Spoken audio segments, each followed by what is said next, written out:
Young athletes who specialize in one sport year-round or overtrain are at an increased risk of injury and mental burnout.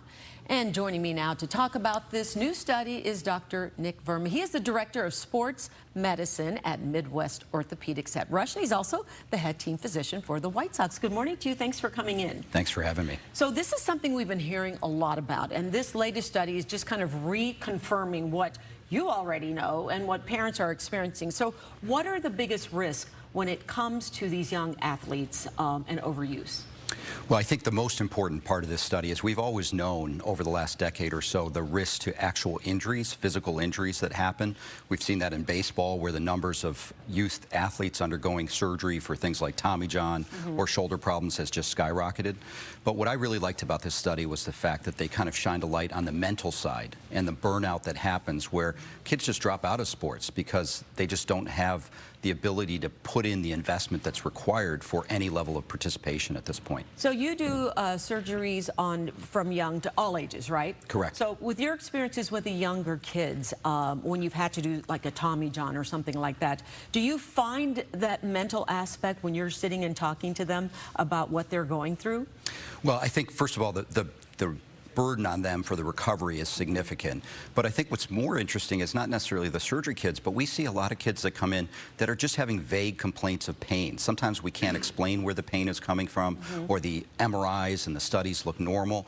And I think a lot of that relates to anxiety and just somatization or displaying pain maybe as a manifestation of the pressure they're under from the sports that they play. Okay, and that's one of the warning signs. It's such a good point. And so we have parents who are at home watching who have kids in traveling sports and fun sports. They're doing double duty on a lot of things, and they're watching at home.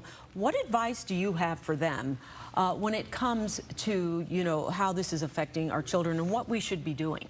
Yeah, so I think the first thing is to understand that what you're doing now probably has very little influence on if your kid has the it, right? I can take singing lessons until I'm blue in the face. It's just not going to happen. Oh, interesting, yeah. Number two is look for the warning signs. Talk to your kid about what it is they want out of youth sports. So things like withdrawing, change in personality, again, having vague pains that aren't really relating to an injury. Those are warning signs of a kid who's having anxiety related to sports.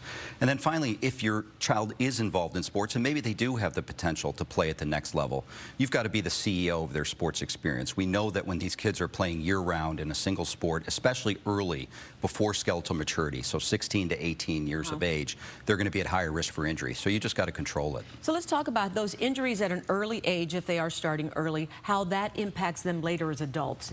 What does that do to them physically?